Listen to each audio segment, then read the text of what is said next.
Orson. Yes. If we have any issues, just send you a message through Teams. Is Okay. that the best option? Yes, we have that link set up. So Okay. yeah, I have it set up between myself, Orson, Rob, and you, Brooke. Okay. I'm on too, so if anybody needs anything, I can also assist as needed. I'll add you to the link. Thank you, John. Okay. And also, I'm in the middle of the meeting. The meeting will start in a minute. So if I got any email, I'll forward to you guys. Thank you very much. So Orson, I'm ready if you want to start streaming. Okay. Okay, recording now. Okay, thank you. Good morning, everyone. Welcome to Howard County Spending Affordability Advisory Committee. Happy New Year. Wish everybody had a nice holiday. So today we have a heavy agenda, and I'm very grateful was able to invite a few guest speakers from our county's agencies. And they are extremely busy people, and their agencies are heavily impacted by the pandemic. So I'm very happy that they're able to be here to provide a briefing on both their operation and also their fiscal conditions to the committee. So we'll start with Dr. Rossman, and she's going to provide a briefing for Health Department, and she's going to be followed by Jackie and her staff at Department of Community Resources. And following that will be Kelly from Housing Department and Brandy from our DTCS, our Technology Department, who have been play a lot of heavy lifting during the time to support all agencies to maintain normal and additional services there. So Dr. Rossman, you are on. Well, good morning, everyone. Thank you, Holly, and thank you for the invitation. Happy New Year. First, apologies. I'm looking at my slide, and it looks like I'm at the wrong meeting. I do know that this is the SAAC meeting, not the County Council, so forgive me. My apologies. And what a time to talk about public health. I think everyone across the country has learned a little bit more about what public health does. So maybe we can do a deeper dive and talk about funding and spending and budgets and sort of what y'all get for your money. On this slide, you can see our vision and our mission, and that you can see that we are FAB accredited. We are one of 8 health departments in Maryland to be accredited by the Public Health Accreditation Board. This is quite a distinguished feat, and I think we were the last ones accredited a year ago, August. So we're very proud of that. You can go to the next slide.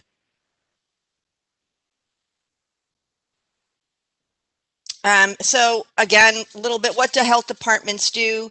I think you all know that we make sure that the safety of the water that we drink, especially those on well water, is safe, and the food that we eat when we are able to go to restaurants, which seems for some of us like a long time ago, and that the air that we breathe is healthy. We provide education about public health threats, emerging health issues, which could be anything from Jules, right? Remember that when we were talking about that a year ago, and now obviously about a pandemic of the century. We continue to provide direct care, which includes clinics for women, reproductive health, and STI, as well as vaccines. And we will certainly be talking a little more about vaccines at the end of this presentation.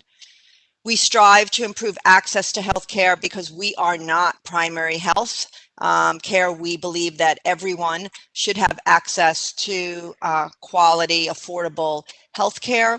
One of the specific things we do is our staff help people register for Medicaid and also the Maryland Health Benefit Exchange. And if folks within those groups are having difficulty using their benefits, we help them with that. And that can be anything from providing transportation for Medicaid recipients to get to their appointments on time, as well as acting as an ombudsman, either for providers who need help in getting patients into the office or patients who need help with their providers. We are also charged with policy and developing new policy and enforcing policies to make our community healthier.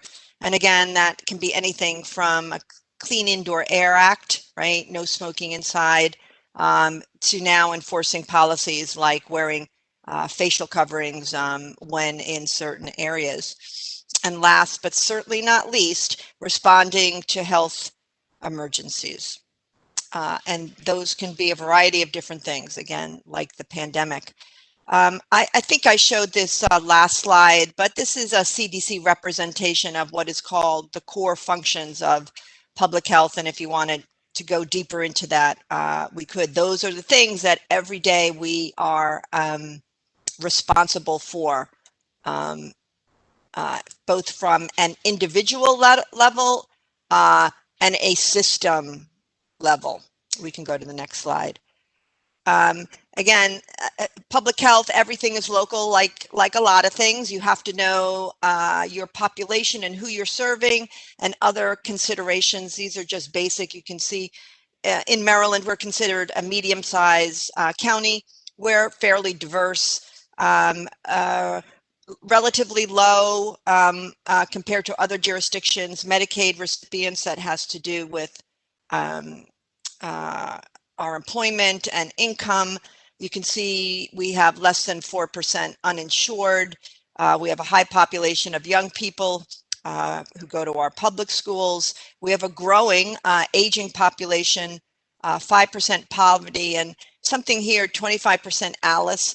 ALICE is a way of calculating those with higher incomes whose budgets may be very stretched by the high rent or mortgage and other activities. And you can see, although our 5% poverty, we only have 5% poverty, we have 25% ALICE, meaning that there are potentially 1 in 4 families that could be food insecure, or, you know, if they lose their job, which certainly has happened over the past year, may be worried about paying their rent or mortgage. We can go to the next slide. Howard County, you know, we're considered, we fall pretty high on the variety of different ratings. We're number 2 in Maryland, behind Montgomery County. We believe we're really number 1, but we have something to strive for. And you know the various news and world reports and different things that rate us. And essentially, I think we're pretty privileged. You know, again, high education, high income. And I would say I would expect us on some things which we wouldn't be able to go into today to be doing better on our health indices. The map geographically is important consideration. We are centrally located, so there's a lot of people coming through Howard County either to go west or east or north and south. We are have boundaries by multiple different counties. So even when we talk about, you know, improving the health of Howard County, we know we don't live in a Howard County bubble. Many of us who live here commute to DC, commute to Baltimore, and vice versa. We have folks who work in Howard County but reside in other counties. So again, certainly from a population health level, we have to not just be thinking about who is living in Howard County, although that's a lot of how our data is, but what's happening around us. Okay, we can go to the next slide. So what are some public health considerations, particularly at my level? We'll talk a little bit more about funding. Nothing happens without money. We have rising healthcare costs. Things aren't getting cheaper. Emerging health issues. Hello, we'll talk about that. Frequently, there's shifting federal and state health priorities and policies. And again, you know, over the course of the year, you've certainly seen from the federal level shifts in different policies, which it makes it difficult for those of us that are responsible for carrying things out. When the communication changes or the policy changes, we have to quickly pivot. And quite frankly, creates confusion, and I think then distrust, people thinking we don't know what we're doing. But, you know, that's not new. We are part of the state government. I think I go into the next slide, as well as local government. So again, those are considerations. There's competing community priorities. If I forget to talk about it, you know, right now we're really managing two pandemics, one of which we stopped talking about or talk about very little. We still have an opioid crisis, an opioid epidemic going on, but COVID has been getting appropriately our attention, not because opioids doesn't matter, because when we talk about the staffing, there's only so much we can all do in a given day. Things aren't necessarily getting less complex or getting more complex, and health disparity is huge. That is a very hot topic that I think is very important as we consider the health of Howard County and perhaps why we're not as healthy as I think we should be. I think there's differences in how particularly communities of color are able to access care and perhaps the care that they're given. I think we have to learn how to better communicate with a variety of our vulnerable population. And I think we have to, when we talk about health equity, ensure that our vulnerable populations are able to access the care and services they need equally, or it's not equal, the same as someone with, I'm going to say more privilege, and that's in quotation marks because privilege could mean a lot of different things. And something called the social determinants of health. I think I talked about this last time. Social determinants of health are those factors which greatly influence our health outcomes. These things are the food that we eat. Do we have a stable roof over our head? Do we have transportation to get to our job? Do we have a job? And it's estimated between 40 and 60% of our individual health incomes are related to these social determinants of health rather than the health care that we get. So we have been spending a lot of time trying to not just make sure people have access to health care, but that the social determinants, the food that they eat, the education they receive, the place where they live, are ample enough and sufficient enough to enable them to live healthy lives and engage in the health behaviors and the health care that will ultimately outcomes that we all want. So a little bit about funding. This is the Spending Affordability Committee. About 40% right now of our funding comes from the county. Well, let me back up a little bit for those that may not know. The Howard County Health Department, we are a state entity. However, obviously, all of our work is done in Howard County. All of the staff are state employees. I report, the health officer reports jointly to the Secretary of Health, the county executive, and is also appointed by approved or concurrence with the county council. So I guess I have 3 different bosses. So about 40% of our funding is from the county. This funding is incredibly important because it's flexible. Well, when I talk about the state budget, you'll hopefully understand that better. And you can see it's covering 100% of our administrative costs, our environmental health personnel, our assessment and planning basic, our epidemiologists, and our PIO and communication, and a few other positions and a few local initiatives. The state funding represents about 60%, and this is highly prescriptive. We receive funding from the state to do pretty much very prescriptive programs. So, for example, we receive funding to do Medicaid transportation that I mentioned earlier. Staff have jobs, and their job is to ensure that residents with Medicaid who need transportation to their providers' offices have that. We have a cancer screening program to ensure that men and women who meet certain eligibility criteria get their preventative screenings.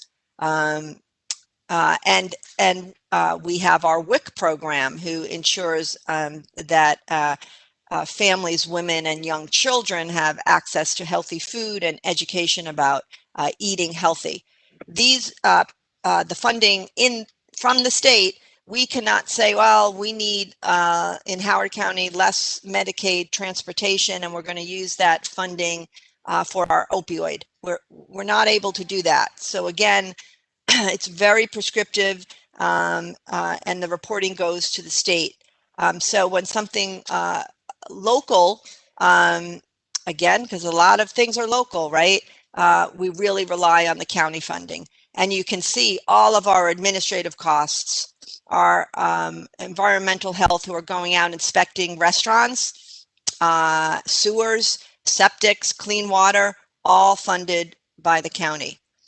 Now this year, and all years, we do usually have a certain percentage of federal funding. This could be because we wrote a grant. Typically, it means we wrote a grant for certain funding. So it's generally very highly specific. And an example relevant to today is something called the CARES funding, from which the health departments receive funding to address the pandemic. And again, it can only be used for certain things during certain times. For example, the CARES funding that we received back in the spring to respond to the pandemic was due to end New Year's Eve. It wasn't until the president and the Congress moved the stimulus package through that we knew we had any funding for January 1. So again, a lot of the way things are funded and the timing make it incredibly difficult for us to plan. But that's the way it is. So we'll go forward. All right, so this is just a graph. And hopefully what you get from this slide is one, we're a pretty good deal for Howard County residents. This is me doing cheap math, about $30 a year for the county funding for all the things that public health does. The state funding, you could see 0.1% of the total health appropriation from the state and about 1% of the total county revenue. Quite honestly, and hopefully quite honestly, you know, this from a public health perspective, we are grossly underfunded. We've been grossly underfunded for years. And I think part of the challenge we've had in responding to the pandemic, and I'm not talking about just Howard County Health Department, but across the state and across the country, is the underfunding of public health without an infrastructure to very quickly be able to respond to such a pandemic that we are living through right now. We have been operating for the past 10 months almost like a 24/7, 365, almost like fire and rescue, with employees who are staffed one shift. So challenge. So even when people have been telling, which, you know, if we have vaccine, we should be doing this 24/7, 365. Yep. But I have staff for one shift, 5 days a week. Okay. Oh, do you want, we could go to the next slide.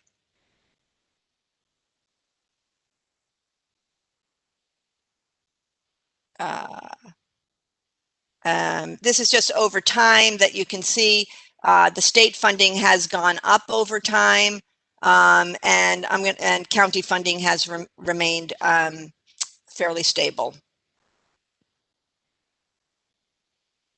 All right, staffing challenges. I think I've talked about this. You know, funding to support critical health infrastructure is insufficient. It's episodic, right? So when a crisis happens, we get funding to address it, and then it goes away.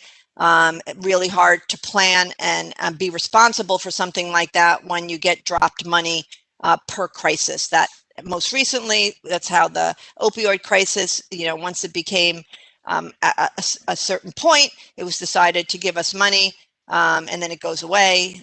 Can we go back? Sorry. The funding is inadequate, in my opinion, to maintain current level of activities. We need new funding to support new initiatives. As mentioned, we're all state employees. We have challenges with recruitment and retention because state salaries are difficult to compete with, certainly the private sector and even local government. And I'm just adding this. Our staff are working 24/7. They worked Christmas and they work New Year's Day. And we have an inability to compensate our nurses with overtime. They get something for comp time, which now is so much comp time that we'll never be able to use it. And that, to me is just not fair nor reasonable to expect people basically to continue working for free. Okay, so the pandemic of the century. So two pictures here.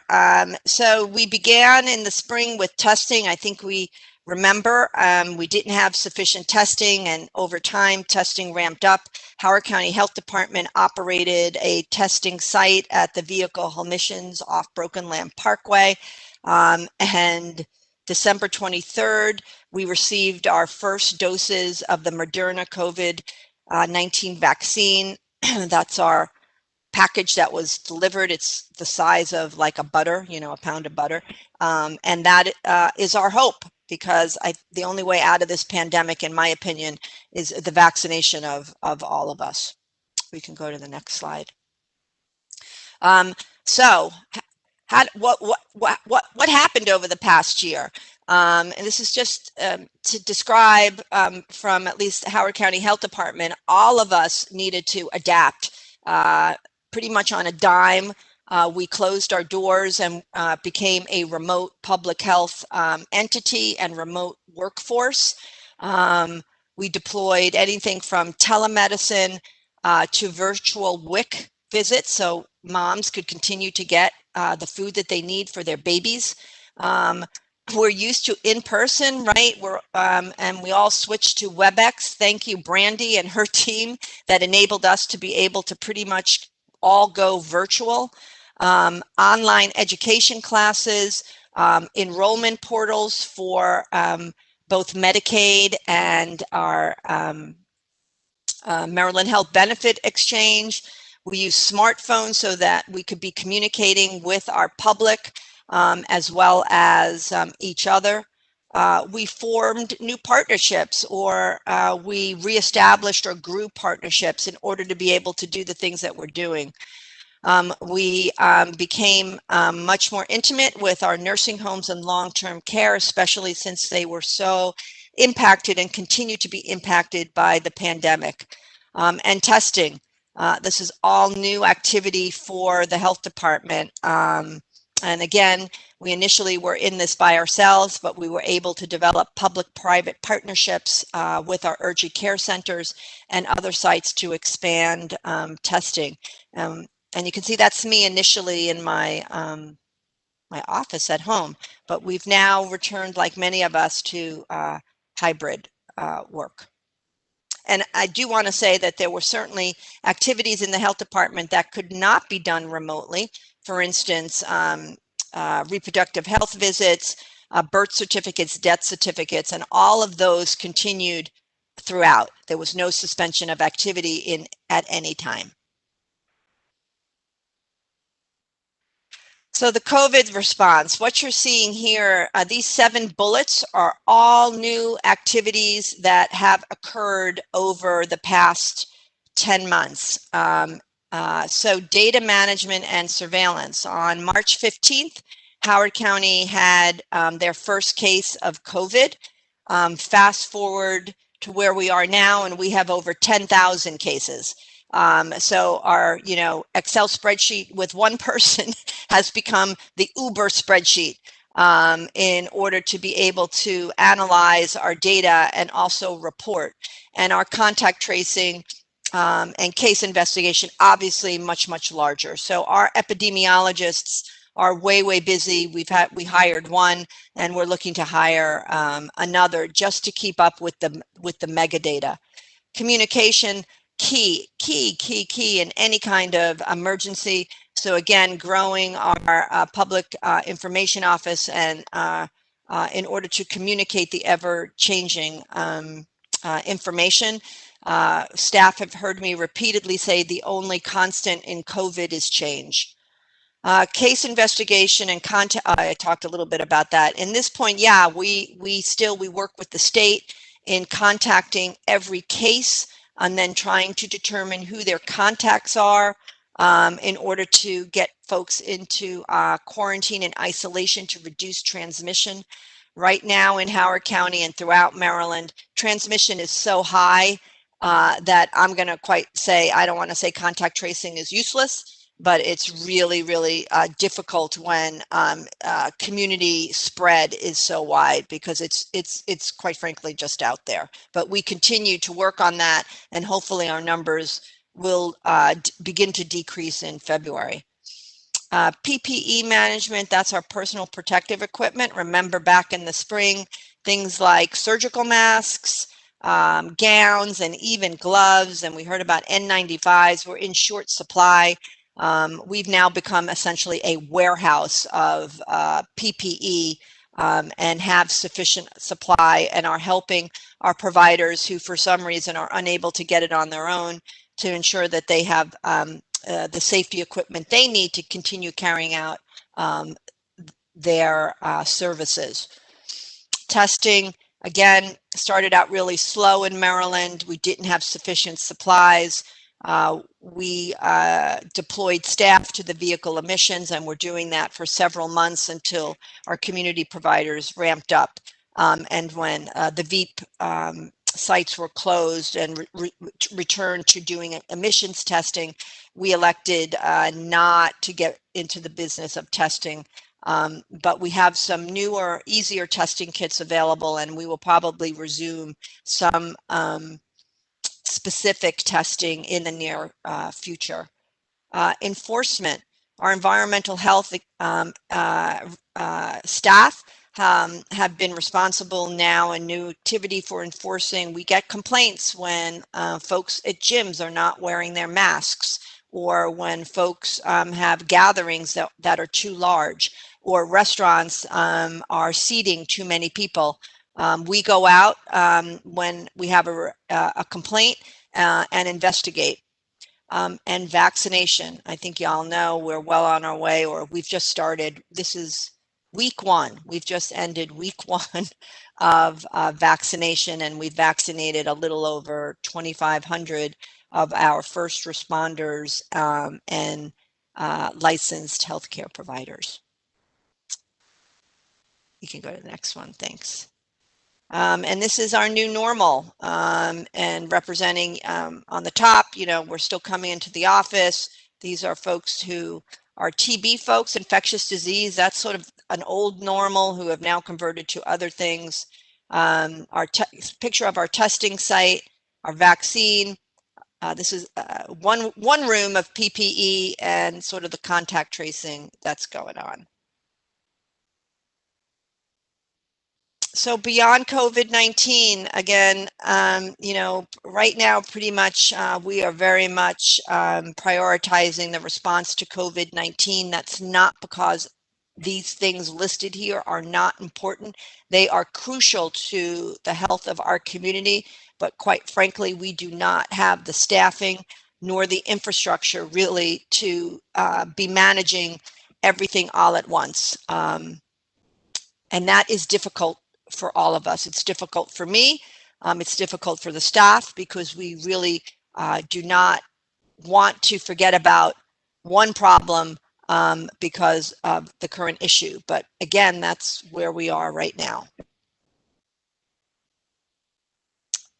could go to the next one, Holly. These are some things that have rolled out or will be rolling out. Again, the pandemic response will be in this for the rest of the year. Hopefully you've seen a press release about our harm reduction services and our law enforcement grant.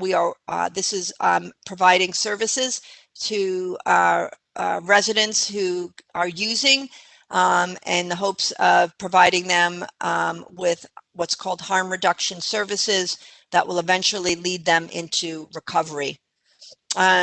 We episodically are able to work on diabetes interventions through our local health improvement coalition because diabetes is a major driver in healthcare costs, mortality, morbidity, and mortality. And the piece about health equity, until we can all of us, 328,000 Howard County residents have equal access or have the ability to access healthcare and health behaviors the same, and some of us will need more supports than other, will continue to see disparities where some groups have higher load of a higher burden of the morbidity and die earlier from diseases than other populations. Okay, I think we have one more slide. So, I hope this gives you a little bit of what your local public health has been doing, and thank you to my staff who do the work. They really are public health heroes. So I will stop there and take questions if there's time. Thank you very much, Dr. Rossman. I would imagine that the committee members have a question on that because this is a kind of hot topic. So let's open it up. Anybody have questions? Please just unmute yourself.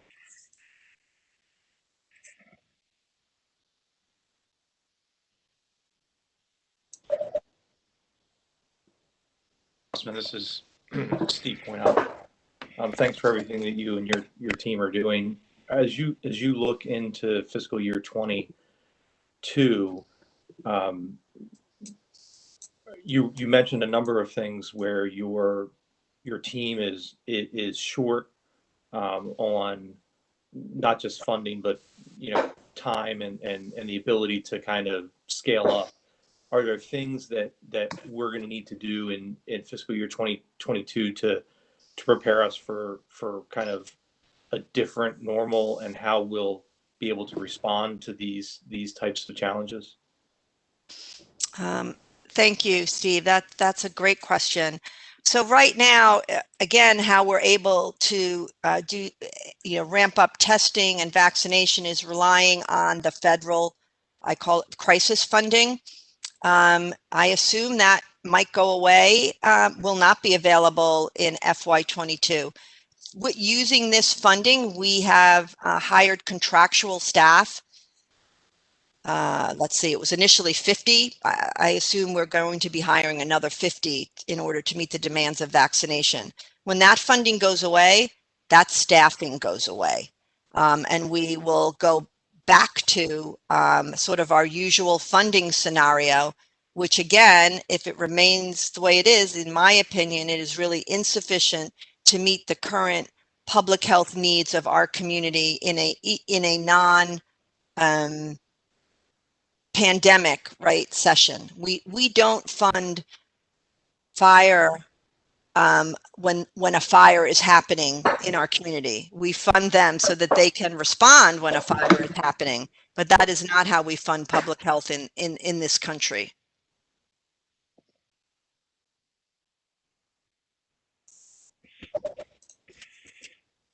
I think that's what I'm asking as we look at it, and it might not be you fully fund, but are there additional resources that would, like, as you look back, and I know you don't have much time to do that because you're reacting and making sure that we're staying on pace for everything that we need to do. But you mentioned the fact that we've got staffing we can't cover 24/7 staffing, right? You're asking your team to do that. You're asking them to go above and beyond what they need to do.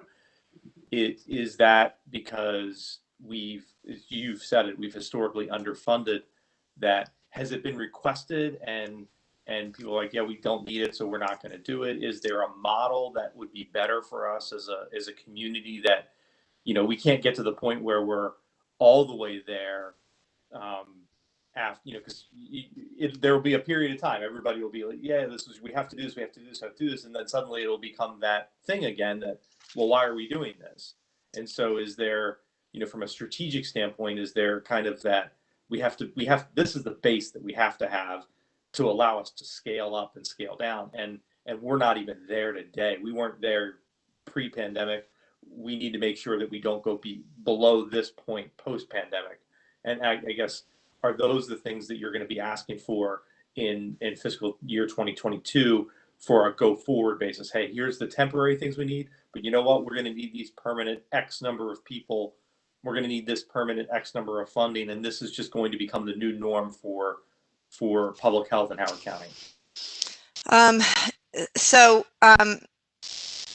again, part of at least my challenge, and maybe it's just I'm challenged by this, right? Again, we're a state entity, so the majority of our funding come from the state. So yes, the state the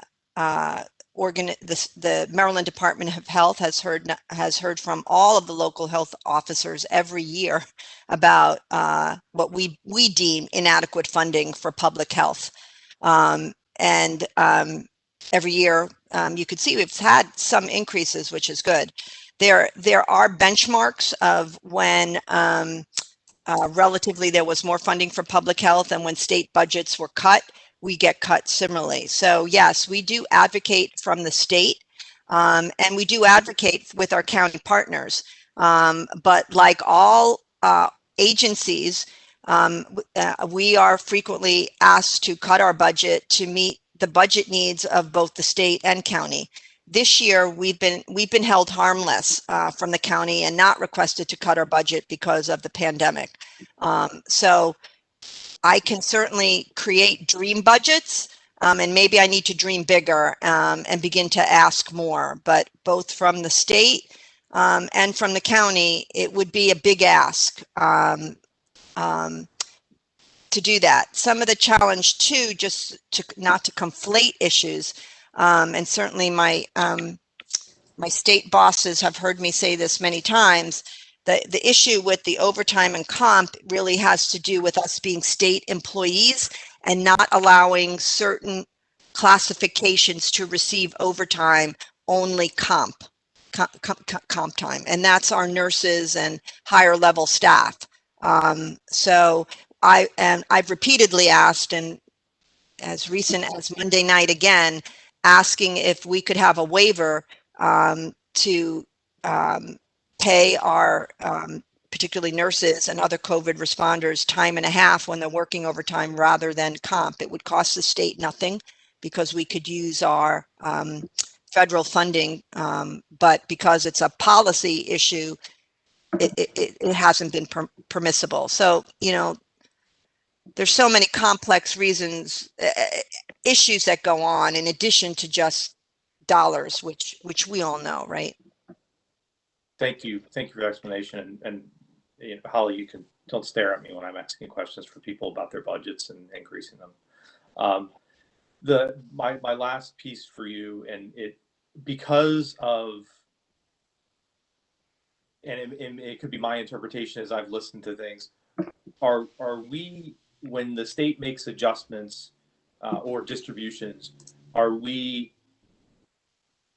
do we get less per capita because we're Howard County than maybe somewhere else because of their ability to fund, and therefore, quote unquote, we're not getting our fair share, if you will, because they're like, well, the county can make up the difference or anything like that? Or is it more, no, this is what you get based on everybody gets the same per capita?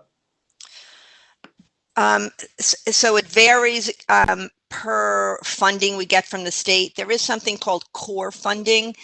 There is a formula, the case formula that goes back decades, and part of that formula is based on county income. So we get a percentage, we get less per se than say Somerset County, but core funding and I don't quote me, it's relatively so minimal, like $1 million, that if, yes, I mean, we would like 500,000 more, but it's not a big part of our budget. That was one of the decisions made during the O'Malley years to cut core funding to local health. That has never been brought back up to the level it was, 20 years ago. Two, the other funding categories we get sometimes are competitive, meaning how well we write a grant compared to our other local jurisdictions, and other funding is purely based on population and perhaps number of population within a certain category that need a certain service. Thank you. Thank you very much. Ellen, did you put something in the chat? Ellen, can you unmute yourself? Oh, you cannot? All right. So I'll ask a question for Ellen, and she was. Okay, good. I couldn't find it, Holly. That's the only reason I was asking. Could you ask now? Oh, I think you are unmuted now. I think I'm unmuted now. Go Yes, ahead. it just took Go time. ahead. I asked what percentage of this year's costs and your projected 21 costs are being covered by federal crisis funding. So when we're looking at what you're doing, we know this is essentially one-time money. What have you had to pull based on what you've spent overall, just to get a sense of how desperate this is? So, Ellen, all of our costs are 100% covered by the CARES funding. So Okay. what I've done actually right now is I'm pulling staff who are whose salaries are from other funding sources, like, let's just say you're a nurse who works in reproductive health. Well, you're now a nurse who is giving vaccination. Okay. Okay. So we're shifting funding. And so the funding is really not the issue. It's really episodic nature of the funding and the delay. Like, we didn't know that we would have funding for vaccination until New Year's Eve. Right. And you don't know, you have seen that by having to pull staff to a crisis, you're not serving the needs that you were originally budgeted for. So what we're saying is that you're restricted because of staff and the fact that you don't have multiple shifts, which would allow you to do some of the things that you could do, or at least compensate people adequately for overtime in order to try and meet some of these needs. The funding has been diverted to cover what has to be done in the crisis, and the other things are suffering. And even though it's covering what you're doing, it's not covering it adequately because you don't have enough staff to do all the things you need to do. Correct. Okay. And we're just asked to do more and more. Like last night, we were asked to vaccinate folks in nursing homes because the pharmacies who have the federal contract aren't doing it well enough. Okay, you're doing really well, Howard County. Now go and vaccinate the people in the nursing home. Well, I mean, but that happens all the time. You're a victim of your own success. I mean, the better you do, the more you're asked to do. I mean, I get, but that's not helping. No, I said no. I mean, you play Solomon, right? I mean, yeah. So, which is terrible. But if they had, anyway, yes. But thank you.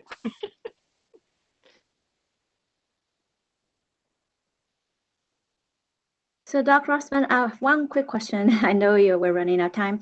Is that I know you mentioned that you also have underlying issues that have to address on an ongoing basis besides the pandemic, which takes a priority currently. So, for example, behavioral health, we know, and the aging population. So, does the pandemic add more complexity and actually cause or interact with the more rise in those issues? And after things wane a little bit on pandemic, what do you think about how to address those? Well, so yeah, I'm worried that we haven't been addressing, if we went back to that chart, all those other things that we know, right? The opioid crisis are, unfortunately, opioid fatalities are back to where they were 2 years ago.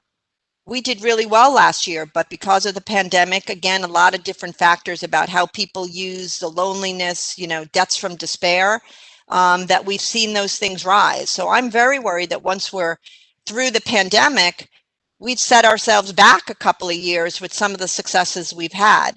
We'll have additional problems, you know, that we'll have to address. And then of course there's new problems that always, you know, crop up.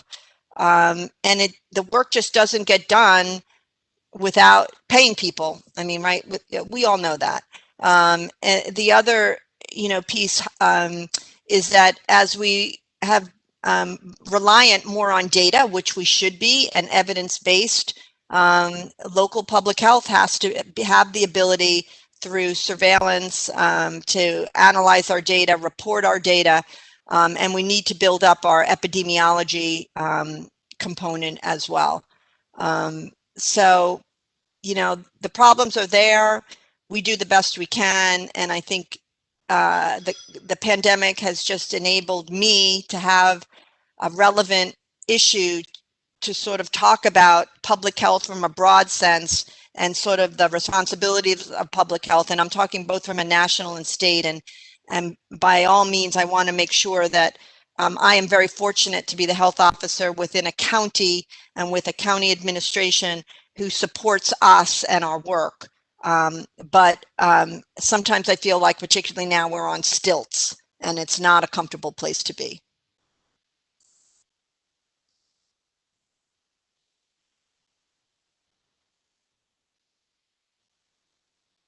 Okay, if no more questions, thank you very much, Dr. Rossman. We really appreciate you coming and brief the committee. Thank you. Have a good day, everyone. Bye. So our next speaker will be Jackie from DCRS. Let me pull this slide. And Jackie, you are on. Let me stop the sharing and then share the other one. Give me 1 minute. Let's see. Okay. Let me stop the other one.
Is it on now? Yes. Okay. I can see it. Yeah. Sorry about that. Go That's ahead. okay. All right. It's you can put it on presentation view. It might make it a little larger for everyone. But while you Okay. do that, I'll just say good morning, everyone. I'm Jackie Scott, and for those of you who don't know me, I am the director of the Department of Community Resources and Services. And I know that we have a time commitment here, so I'm going to, as Holly gets the slides up, I'm just going to start to begin the conversation just by highlighting a couple of things that I'd like to make sure that we have as takeaways for this morning. And you'll see them throughout the presentation. But, oh, Holly, I think it's disappearing again. Oh, Uh-oh. sorry. No, that's okay. I think Not sure. maybe share it. Okay, I see that.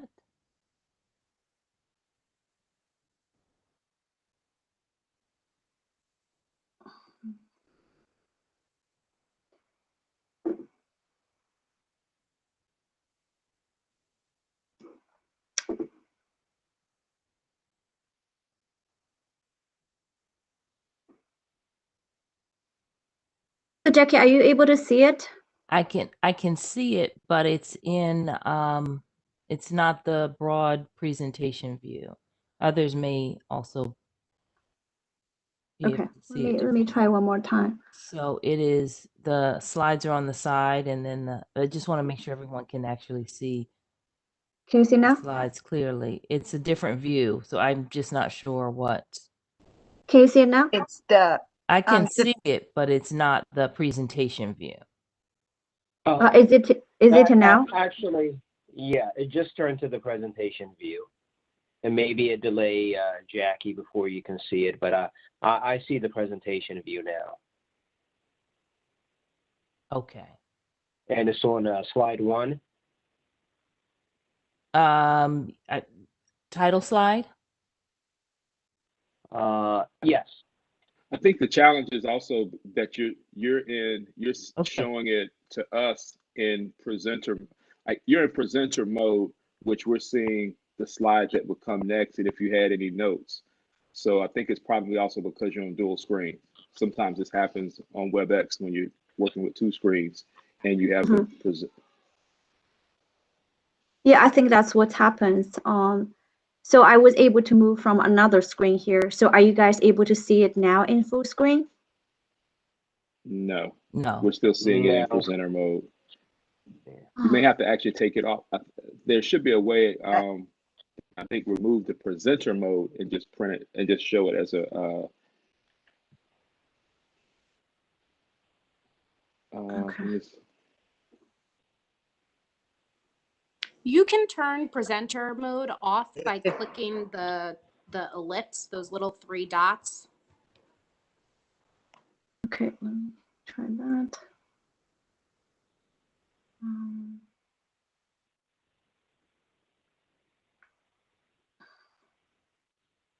Stop sharing. How to change the presenter mode? Sorry.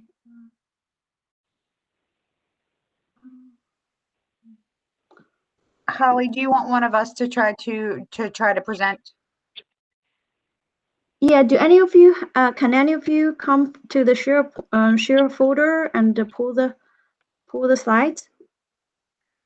I don't know if any of us have access to the shared folder, but I think I got a copy. I think Jackie sent me a copy of her presentation. Hold on one second. Let me see if I can get someone from our team to put it up. Thank you very much.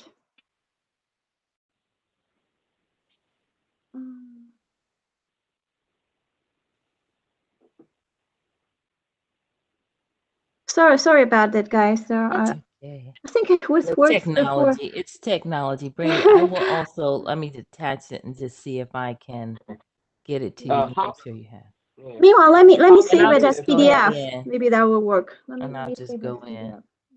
If Jackie, if you have your presentation in front of you, which I'm pretty sure you do, we can have you elevated as a presenter, and maybe we can give that a try.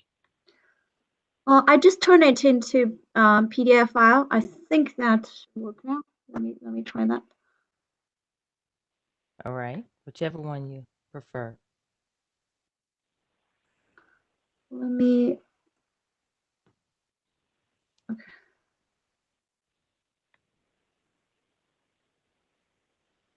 Is it working now?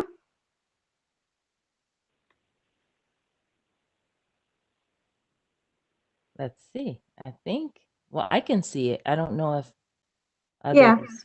Go ahead. You I can turned see to it? PDF. It seems to be working now. Okay. All right. So we'll jump right in then. Let's go right to this this slide here. And so many of you know me. I've had the opportunity to meet a lot of you, and you have heard some of this presentation before. I won't go over all of this in detail, but this just gives you our view, our mission, our philosophy about how we do our work and who we are.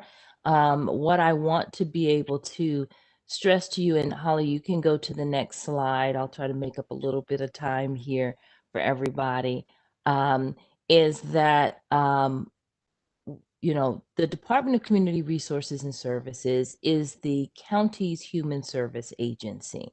And so one of the takeaways I want to make sure that I stress for you is kind of picking up on where Maura left off in talking about being a county agency and a state agency.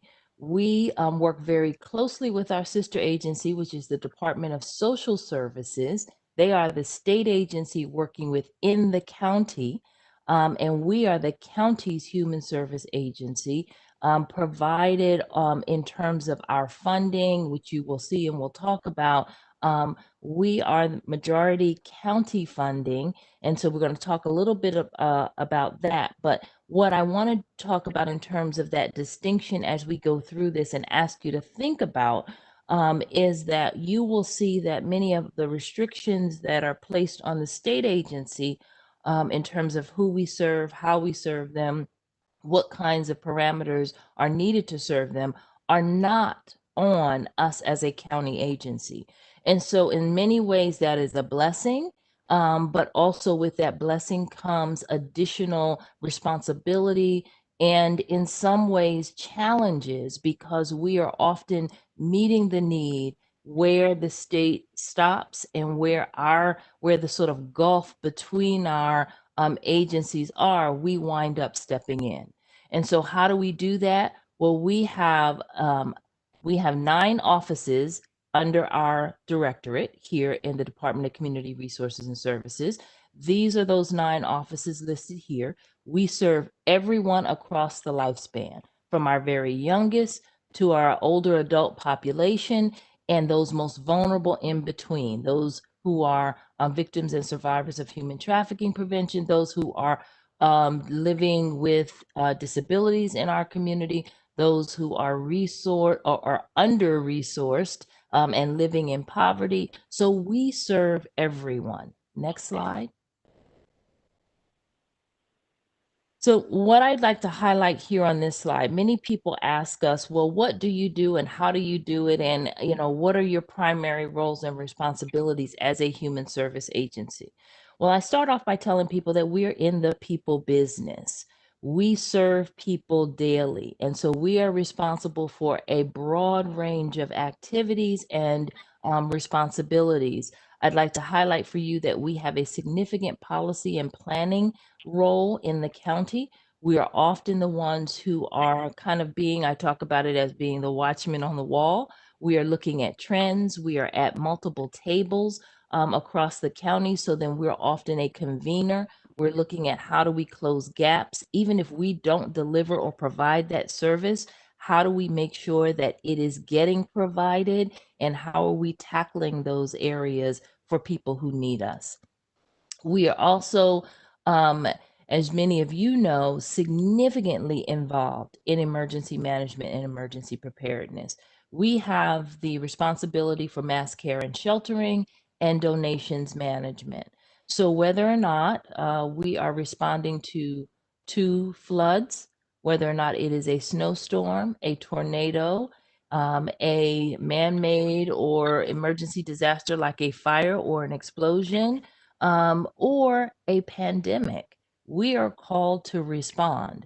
And so, in addition to the daily work that we have, we also have the responsibilities to be ready and to be nimble enough to respond in times of emergency. Oh, Holly, it's disappearing. Okay, there we go. And so I want to make sure that you understand that all the daily things that we have to do, we're also on the ready each day for whatever has to come up in terms of response to an emergency.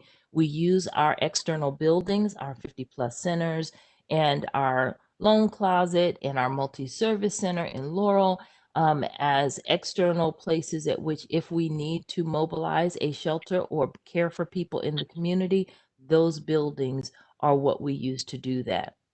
The last highlight on this slide that I'd like to make sure that you know about is that we were also the lead agency this past year for the census. So, it comes up every 10 years. And this year was a major effort to get it done. And that work resided in our department. So yet again, in addition to everything else that we're doing, we are taking on very critical and special projects for the county to ensure that the human service needs and the needs across the county are met. So we led the census, the 2020 census initiative for Howard County. Next slide. How do we do that? Well, we do that with a budget, overall budget of a little bit over $22 million. And we are able to do it with about 160 employees. It's a little bit less than that currently on our employee docket list, but we average at about 160 employees. And we operate off of a combination of general funds, state and federal grants. And then also we play a significant role with the community and our nonprofit partners. Through our CSP program, our Community Service Partnerships Grants Program, we are the largest funder in the county of our nonprofit community. So this past year, we granted over $8 million into the community to help our nonprofits continue to do the work that they do. We know that we can't, as government, do it all ourselves, but we are making sure that what we can do to support our nonprofit partners in the community to meet their critical missions and come alongside us, we're trying to make sure that those needs are met. We also are the Continuum of Care designee for HUD. We are the HUD designee to take care of our homeless population, our most vulnerable folks.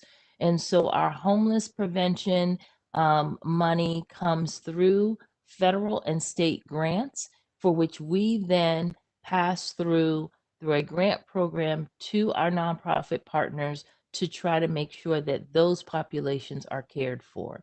So we have a significant operating role, but also we have a core team of people who are working every day to ensure that grants are made into the community, they're monitored, and then that we are making sure that people get the money that they need. So we have a significant fiscal operation around that and a significant grant making operation around that to ensure that our nonprofits are sustained. Next slide. Okay. So, good. Let's see, what do we have there? There we are, funding sources. So this is just a graph to kind of show you how we, make it. And so when we start talking about our budgets and our budget requests, you see how significantly leveraged on county general funds we are. So, when there are tough budget years, we take our share, just like all the rest of our sister agencies, in looking really closely at, well, where in our county general funds do we have to make cuts? Yet at the same time, we know that there's significant needs. So it is really tough for us. What we have been able to do, though, in recent years is to try to leverage where there is tightening of our belts and trying to make sure that we are spending and targeting our spending in the right places. We've also been able to come alongside and supplement that by going after federal grants and state grants to support the work and need. So this gives you an idea of what we use in our operating funds and for our general fund from the county. Next slide. So then how do we do that internally? This gives you an idea of how those funds are allocated. And I talked about grant funds. You'll see the portions of in this pie chart, sort of of how much of those funds are coming from grant funds, and where they're coming from in terms of the distribution in our offices. And so when you look at the Office on Aging and Independence, and you look at that being our largest office, you kind of guess that it probably has the largest amount of our funds being spent there. But also, if you begin to look at our numbers and our trends, we know we're having an increasingly growing older adult population. So then the question is, how do we manage our funds internally to meet the needs of that population and that office while we know there's some significant issues that are facing other populations in the county that we have to kind of spread the rest around. And so we are careful not to become too population based with regards to directing funding, but in terms of our strategy, and you can go to the next slide, Holly, if we are looking at how do we work across the department in a synchronized way, in a systemic way, where we're caring for the whole person so that we're not sort of pitting populations against one another. So we look at serving the whole person, the whole family.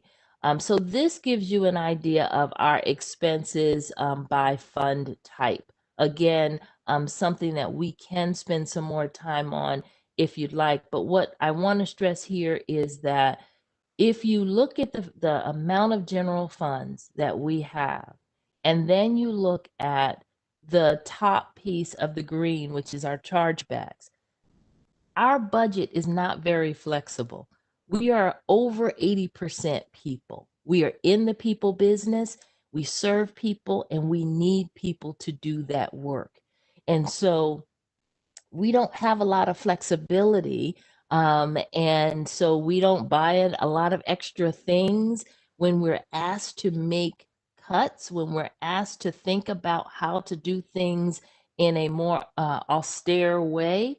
We're looking at people, and people equal services. And when you have to deal with those kinds of choices, then you're looking at the ramifications of what's not being done in the community. Next slide.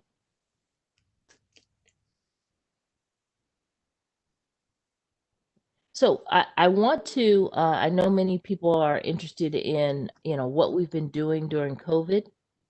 And so a few of the slides coming up will show you this, but what I want to show you is in terms of how we sustain ourselves, like many others that you will hear from, COVID has had a significant impact on our program revenues.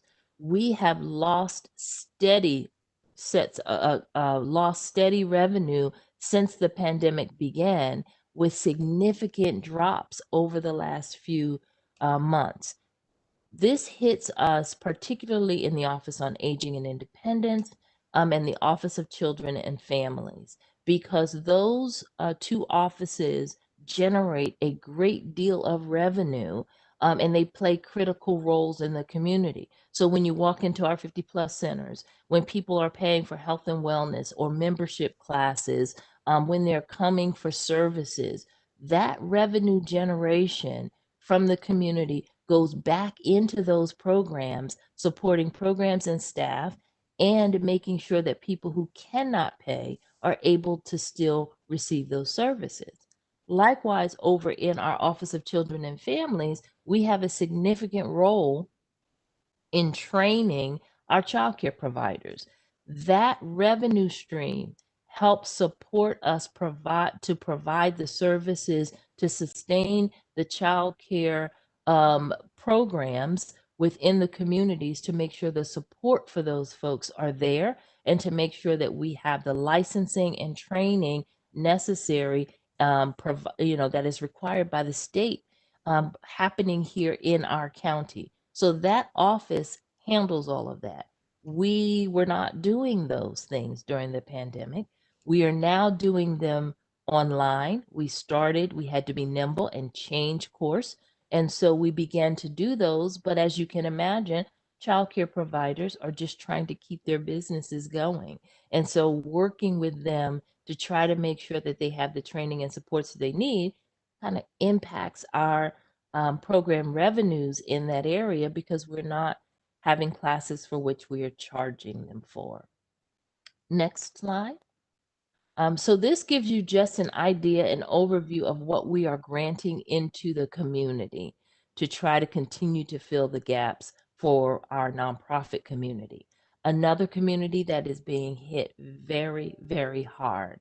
Our nonprofits are working really hard right now to come alongside us and to work together to serve the community during this pandemic. and they have required a significant amount of supports. And so these are the kinds of grants, the majority of which are operating grants in the community. PEH grants are planned to end homelessness grants.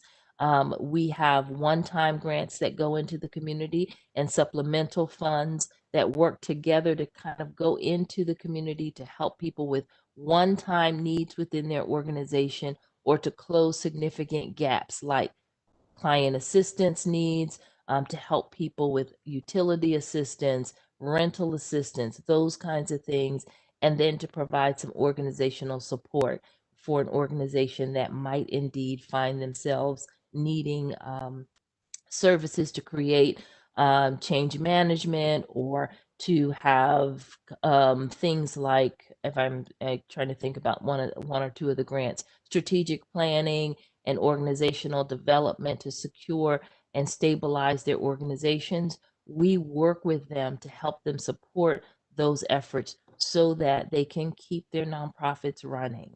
So these are valuable dollars that go in to support the community. Next slide.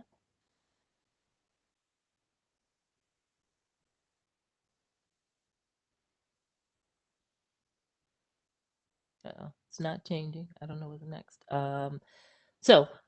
This just gives you an idea of where we have seen this program grow. We have been having a steep increase in the need in the community for our nonprofits, but over the last 2 years, because of, financial and fiscal constraints, we have had to level out the grant program and to work with our nonprofits to build their own sustainability plans while we continue to come alongside them and support them.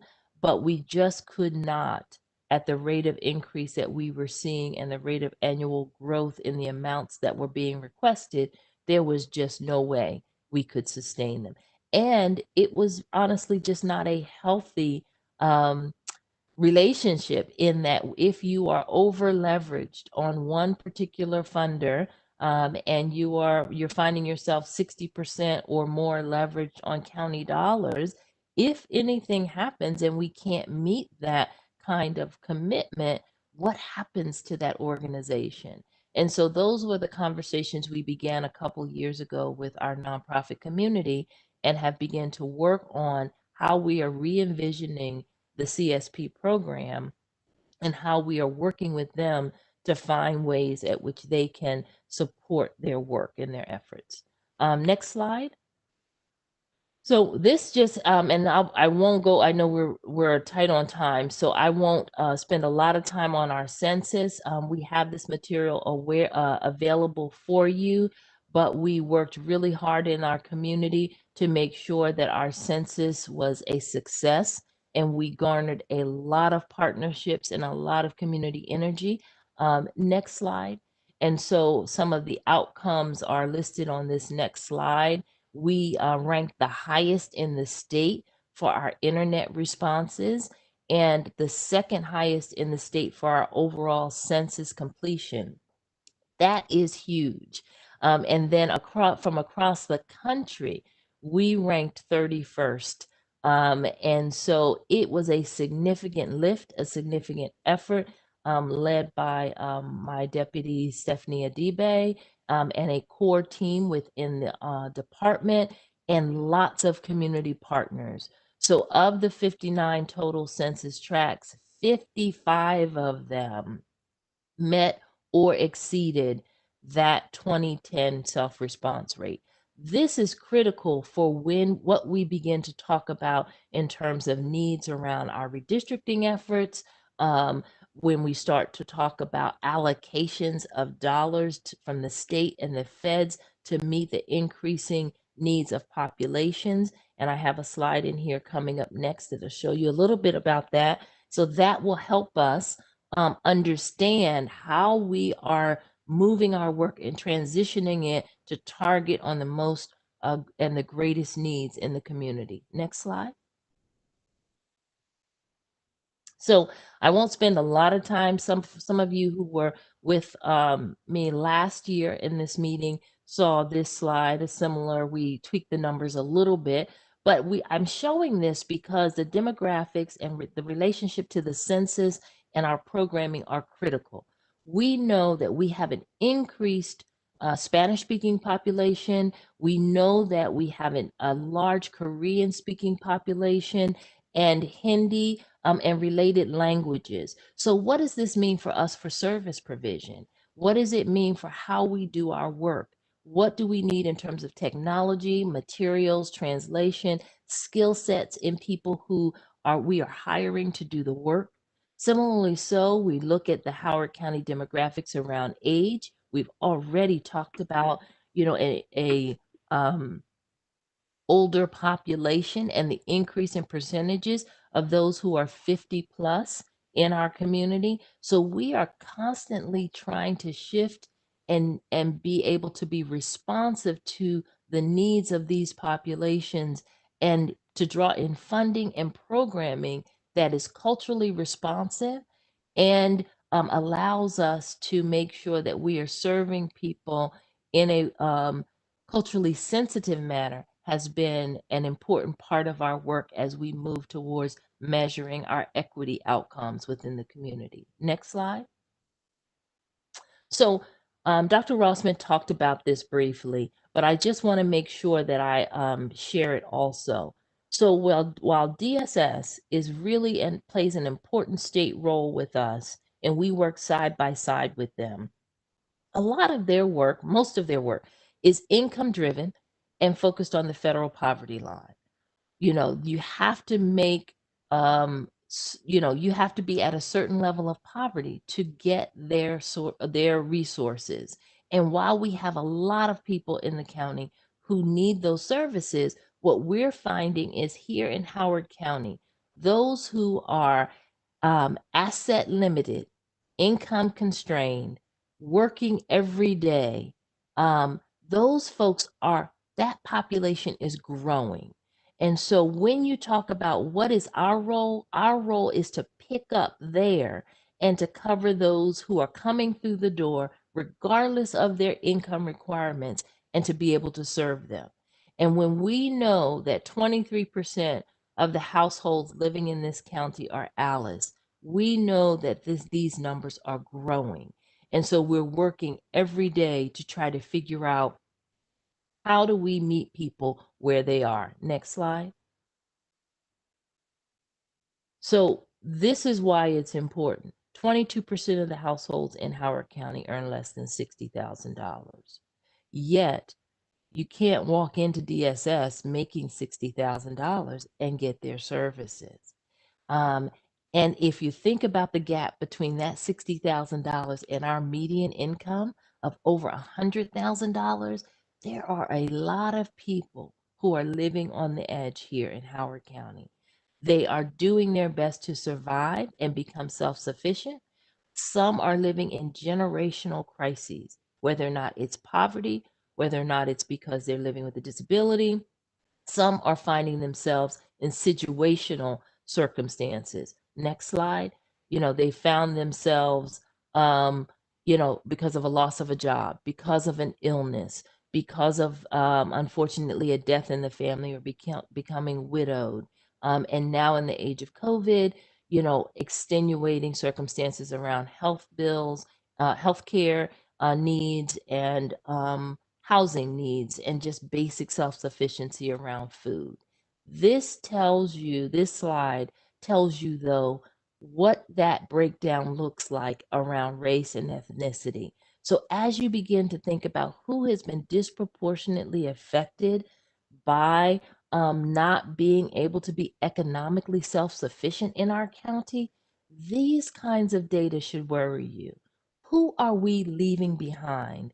And where are we able to provide services that will help uplift and support everyone in the community? Next slide. This is important because we know in COVID, this has just been exacerbated.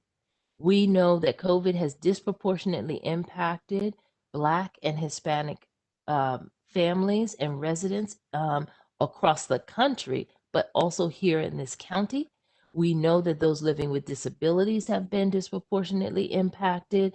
And so where there was a deep gulf before, we know that there are significant numbers of women-owned businesses, childcare providers, other businesses that are disproportionately represented by women business owners have been increasingly impacted by COVID. So when you look at this, pre-COVID, people were struggling to pay childcare. We are very resourced when it comes to healthcare, yet there are numbers of people who don't make a whole lot and are trying to stay healthy and keep their healthcare in place. But now we've had massive job loss. In sectors where traditionally populations earning $50,000 or less have been hit. Next slide. So while we were serving those folks, we were also looking at increased numbers of those who are homeless or housing insecure. And so we knew that these numbers were rising pre-COVID. We knew that people needed food, shelter, basic needs in this county. Those numbers were growing prior to this time last year. Next slide. So as we talk about our 160 folks working every day, just as Maura talked about, those folks working every day trying to meet those needs. And then there came COVID. And so we shifted our work very quickly to focus on the basic needs of folks and to focus on getting money into the community to make sure that our nonprofit partners, our partners in the community who are faith-based, others, that we could get money into their hands so that they could come alongside us to serve people. So what does it mean in a glance? We gave out lots of money, but also internally, we mobilized. We had to care for our homeless population. We created programs for which we placed them in what is determined as non-congregate or individual sheltering locations, which were hotels. We covered those costs.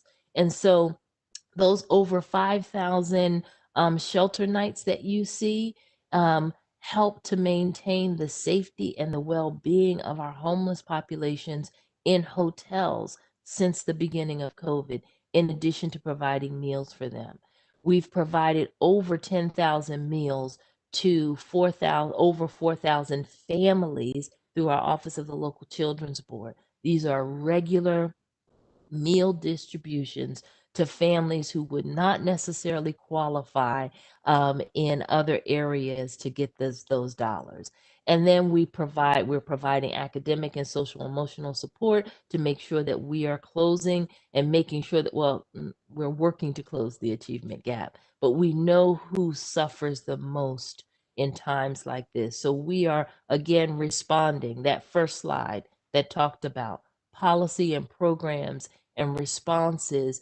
This is what our role has been during COVID, to find the problem, define it, and figure out the solution, and then get in there and get it done. And so when you look at the number of seniors we're serving, we have provided close to 40,000 grab and go meals to over 500 seniors. We distribute food every Thursday to our senior population. There are people in need because of COVID and because of the role that we play in this community. We wind up stepping in where others are not able to provide because of, federal poverty guidelines, all kinds of restraints from the state. And so the county has played a pivotal role in making sure that nobody is left behind. So I think this is probably my last slide, Holly. You can go to the next, this one coming up. And so when you walk away from this conversation, what I want you to remember is that this is what our daily life looked like when we were pre-COVID. People walked in the door, they come to us when they're not sure where else to go. We provide some of these services, but then we play the pivotal role of making sure that the pathways are created for people to get the services they need and to get the kinds of outcomes we're hoping for. This web of support has been increasingly taxed during COVID. Our budgets are stretched. We are, if we lose funding from any federal or state resource, that means our county funds have to figure out how to fill the gap. And when we talk about having to make choices, our choices are between which person or program or service, not, which, I don't know, which, widget do we not buy. It's not about widgets for us, it's about people. And so it makes it really hard. And we are stretched thin. And so as I walk through this presentation and leave you with this visual, I want you to know that the way that we do work has changed significantly. We need to invest in technology and we need funding to do that because the delivery of our services has changed significantly. We've had to be nimble in the response because of COVID, but we've also found some wonderfully innovative ways to get greater outcomes. So we need to invest in technology. We need to invest in our people because the skill sets needed to do the work in the complex community that we have are significant. They're not your, days of old in terms of human service paradigms. We are working in a very different paradigm, a business model that is important to invest in our people, our systems, and our programs. And we need the funding to do that. But if we don't get it, we don't stop. And so I'm going to stop with that. But I just want you to know that there's not a choice for us, right? Because these are people's lives and people's lives are not predictable. And so when we have to respond, we just respond. And that's what we do. And so there's no choice. We just have to figure out how to keep going. So I will stop with that and open it up. I don't know if there's any questions, and I know our time is running. Thank you very much, Jackie, for very comprehensive presentation there. Is there any question from the committee? Please just remember to unmute yourself.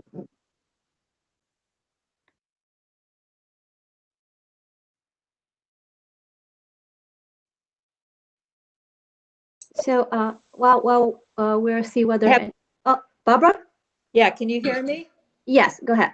Okay, Jackie, I'm wondering, do we have any mechanism to do any prediction about evictions coming down the pipeline? Once the forbearance has gone away, I predict there's a number of people that have, cumulative rent and mortgage payments that are going to be an issue for us in this county. And I'm wondering, have you done any tracking on that at all? And then the other question is, the health department reported 25%, Alice, and you're 23%. I don't know what those numbers actually come out to, but maybe you guys want to be on the same page on terms of those numbers. Those are my two things. Absolutely, and I'll check. I mean, we're all kind of pulling data from different places, Yeah, so I'll make sure. So easy to. Yep. And I suspect Kelly is going to talk a little bit about this, and it was a major part of our work together in working on eviction prevention. But we have been working with the community to try to track. But it is very hard to tell. There's lots of data out there. I don't want to throw out one number versus another, but we know that we're going to hit a cliff. And so we're all trying to do our best to prepare for it.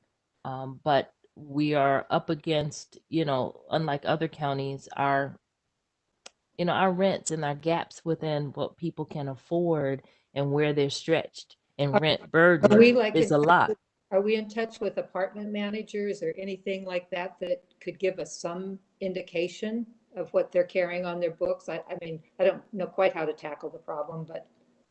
Well, yes, there's a group that has been meeting, and there's a lot of community-based work along with us and Kelly's shop in working on this issue. The issue is more complex in that if somebody is behind, we've been able to pay, and Kelly's probably going to talk a little bit about that through the grants that go out in the community. So by the time we get to that cliff, what are the predictions of the numbers, and what are the processes that our management companies are using to work with us to ensure that we're not pushing people out into the streets. I So think there's some policy discussions that are going on there. Thank you.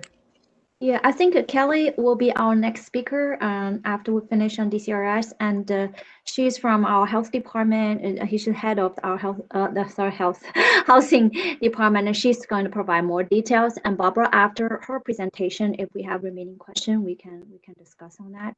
One thing that I should have clarified with the whole committee at the beginning of the meeting in the new year is that, as you probably all know, the federal government approved the second round of federal stimulus, which is great news. However, it doesn't have the second round of CARES Act funding, which has been provided tremendous support to local and state government in the last several months, including allow us to provide direct services to those needs from the community, including food and housing needs, as well as impact the business there. Unfortunately, the second round of the federal stimulus package so far does not provide the CARES Act funding. And even they allowed to extend the deadline for the CARES Act funding, but by December, end of December, based on the original deadline, we already allocated 100% of the funding. So that's not too much help in terms of extension of the deadline. So as I think Jackie rightfully suggested, the work doesn't finish and the needs does not stop. So it does require the county to step up, and hopefully also with some help from state government down the road to help fill the gap and continue our service. That's going to add more funding and constraint to us, but we cannot stop our work. We still have to provide the services there. Any other questions for Jackie?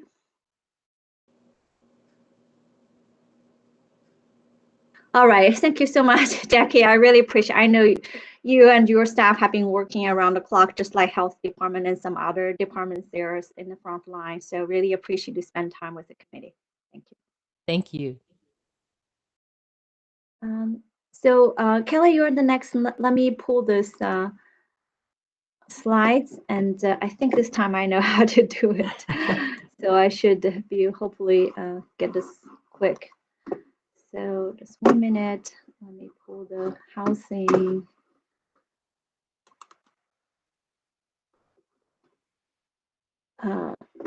No, the wrong one. Hold on. Well, while Holly's doing that, I'll just say good morning. I'm Kelly Simoneau, the Director of the Department of Housing. And I also have with me this morning Tom Wall, my Finance Officer, if there are any questions. So, okay. Great, thank you, Holly. So I'd just like to begin this morning with letting the committee know about the funding sources for the Housing Department's programs and services. Some of you may remember that in July of 2020, the County Council passed a increase in the county transfer tax. That is the main source of revenue for the Housing Department programs and services. So our previous percentage was 12.5% of county transfer tax. That's the transfer tax paid on all real estate transactions in the county. And so then for this year, that increased to 15%. Another source of revenue is our MIHU fee in lieu revenue. That is paid by developers who provide revenue versus actual affordable housing units in new developments. We also receive funding from the federal government, from HUD, for our community development block grant and home programs. And for this year, it's about $2.5 million. And if you compare that to what Jackie mentioned for DCRS, their federal dollars through the Community Service Partnerships Program is about $8 million. So between Community Service Partnerships and the Housing Department, those are the funds, our federal dollars that we use to provide housing services in the community to our low, moderate, and special needs populations. Many of you have heard about our Housing Opportunities Master Plan. In fact, a few of you have worked on it with us. and we do expect that to be completed in March of this year. And one of the ongoing challenges for our housing initiatives and programs is the adequate public facilities ordinance. It is impacting the development of new units and therefore making prices and rents much higher here in Howard County. Next slide, please.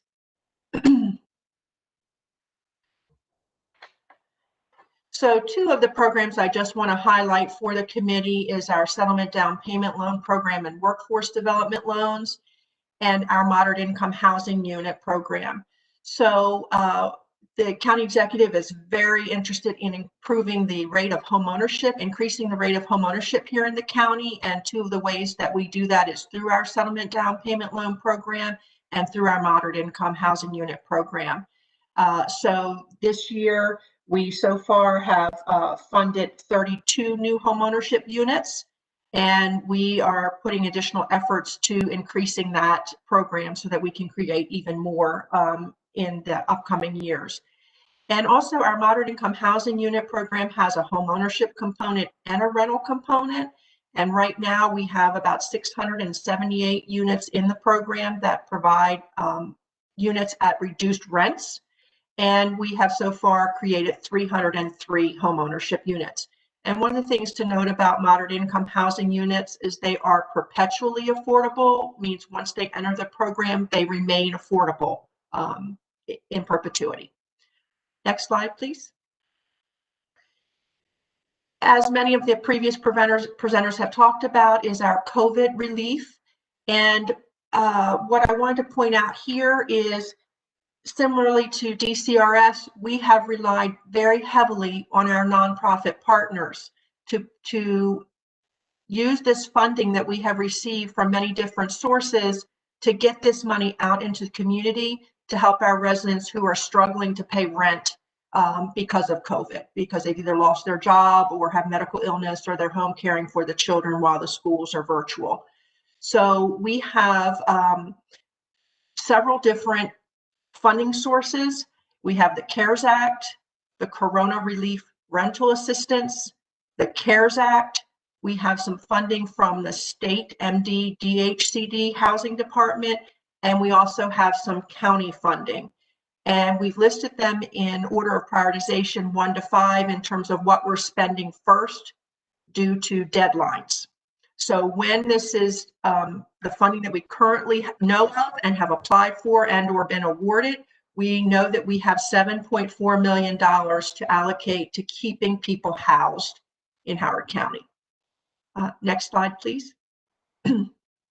So our CARES Act funding was $1.6 million. Happy to report that as of December 31st, all but $5,000 was expended. And we're going to move that around a little bit so that we can get that last little bit spent. But we had a very aggressive deadline that has since been extended to this December. But we were very pleased with our nonprofits for getting that money out into the community so quickly. And we do anticipate this grant will be closed out by the end of this month. So really appreciate how quickly our nonprofits responded and how quickly we were able to get this money spent so that we would meet that deadline. Next slide, please. Our our Corona Relief Rental Assistance, wait a minute. Okay, yeah, that's right. Is funding from the state. They called us late in November and said, we have some money, how quickly can you spend it? And Fern and Grassroots both had waiting lists and were confident they could spend this money very quickly. It was a very aggressive spending deadline of December 31st. And again, they met that, and we do anticipate it'll be closed out by January of this, by this month. Next slide, please. Our CARES Act funding, again, this is just an allocation of funding we will receive from HUD. We receive CDBG funding all year long, but this is our CARES Act funding through Community Development Block Grant. So far, we have awarded $770,000 to our Howard County Housing Commission, and Bridges to Housing Stability. And once our grant agreements are signed either this month or next, we'll be putting out the additional money to the remaining nonprofits to bring that total amount of spending up to 1.7 million. And we have until June 30th to spend that money. One of the things I want to just talk about, the Housing Commission, is just for those of you to be aware, the Housing Commission is separate from the county. They're no longer a county agency, but we do rely on them to help us meet the housing needs in Howard County.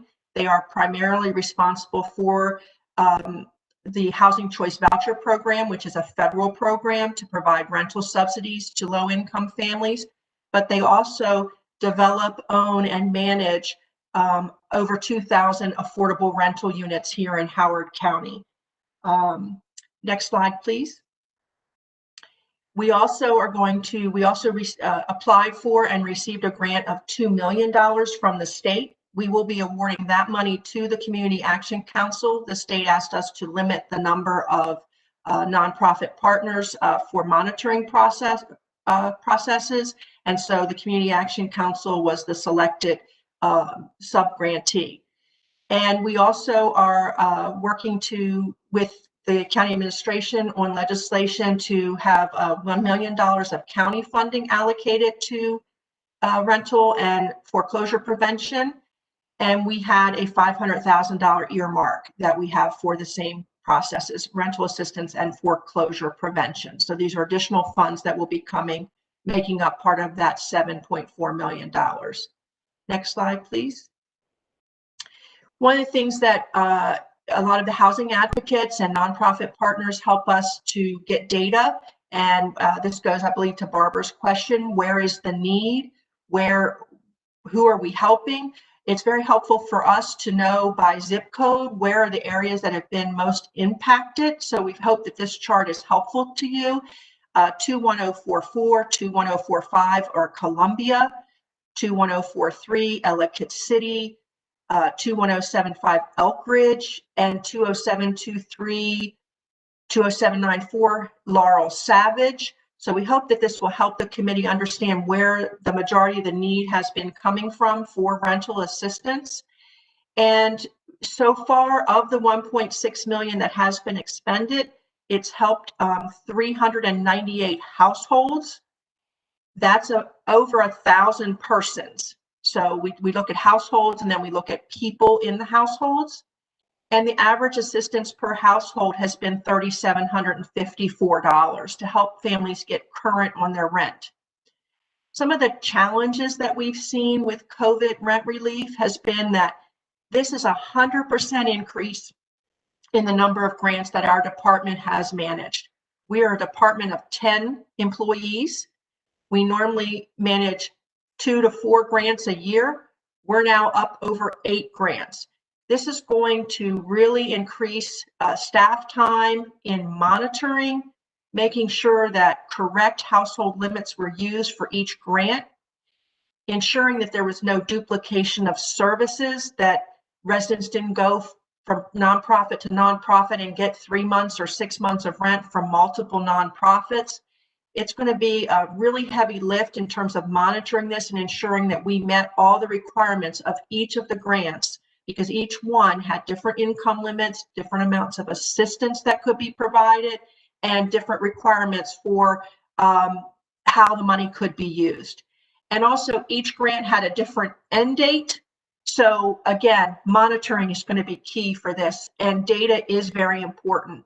What we're hearing from landlords of multifamily rental communities is that at the beginning of the month, there's a very large percentage of people who are delinquent.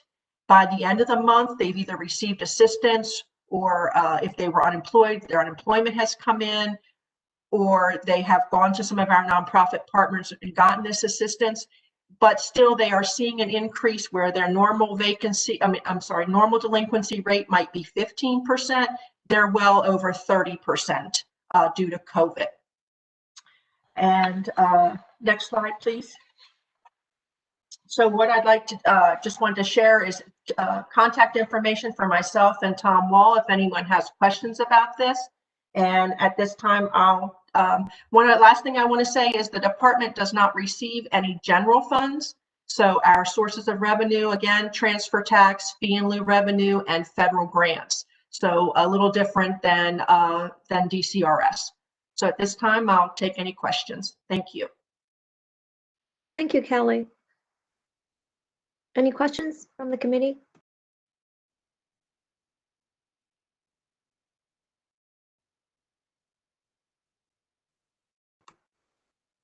So if anybody speaks, please don't forget to unmute yourself.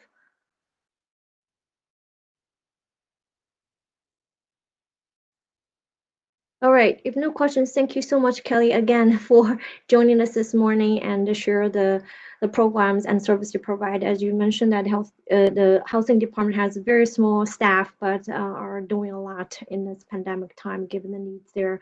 And as you also said, you have been working with all kinds of community organizations to help get that service delivered.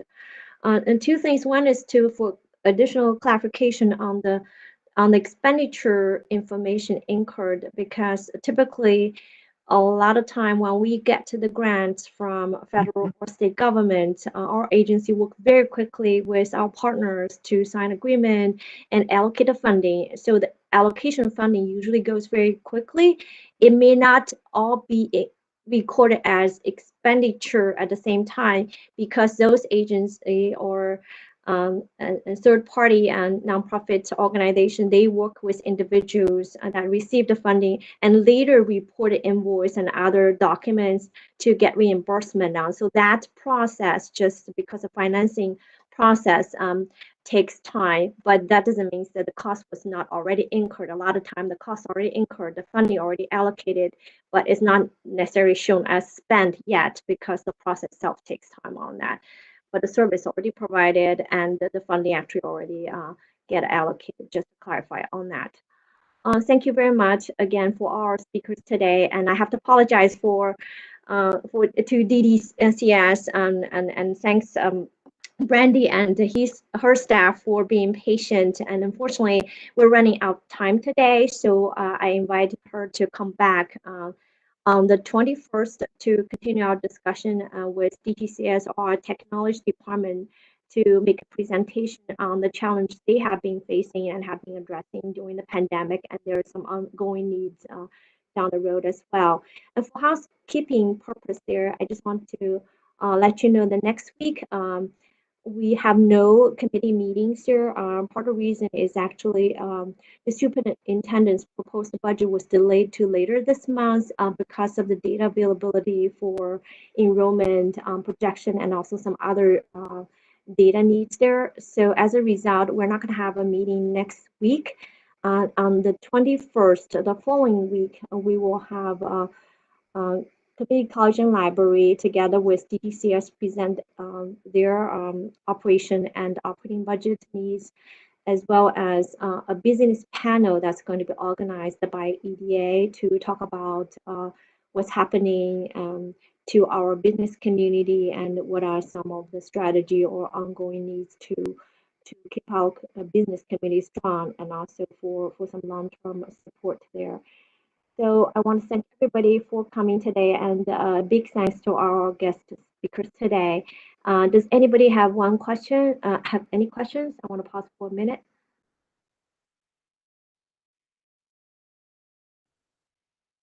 I do find, so one question here. Ellen, do you want to speak out? I think we still have a few minutes left. Are you able to unmute yourself? I think I'm unmuted. Okay, go ahead. Sorry, I Okay. overlooked that.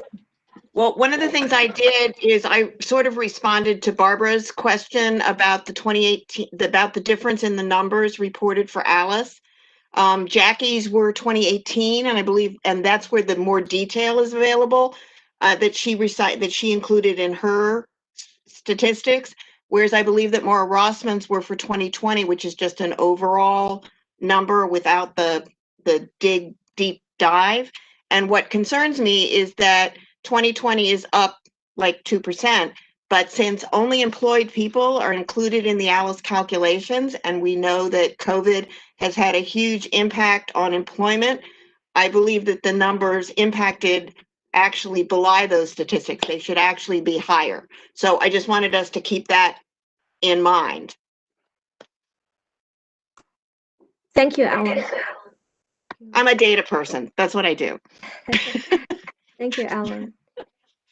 And one quick comment and based on today's speech is that it does, I think Jackie and others mentioned that the pandemic and really the economic stress does actually elevate some of the existing problem for not only the county community, but also nationwide, especially those more like vulnerable groups there, no matter because of financial, because of age, disability, or race and other things there. So that is actually expose more issues. And so that actually is making our service is even more critical and important, and there are more needs there, and not only during the pandemic, but also some of those may have to keep in mind about how to address those going forward. So that's probably will be one takeaway among a lot of other information we are taking today.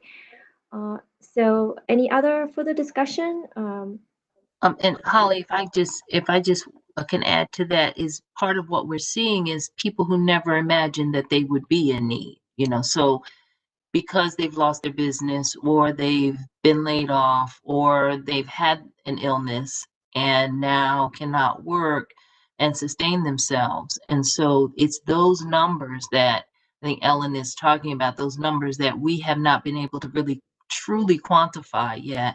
But in a county like ours, we know that because we're watching numbers of people who are showing up for food and people who are coming for services, and they wind up coming to us because they know, you know, they don't meet the qualifications to go to the deep end poverty agencies. And so those are the numbers that we're trying to calculate and estimate now. Thank you, Jackie. Okay, if no further comments, then wish everybody a healthy and better 2021, and we will come back again 2 weeks from now. Thank you all. Have a good one.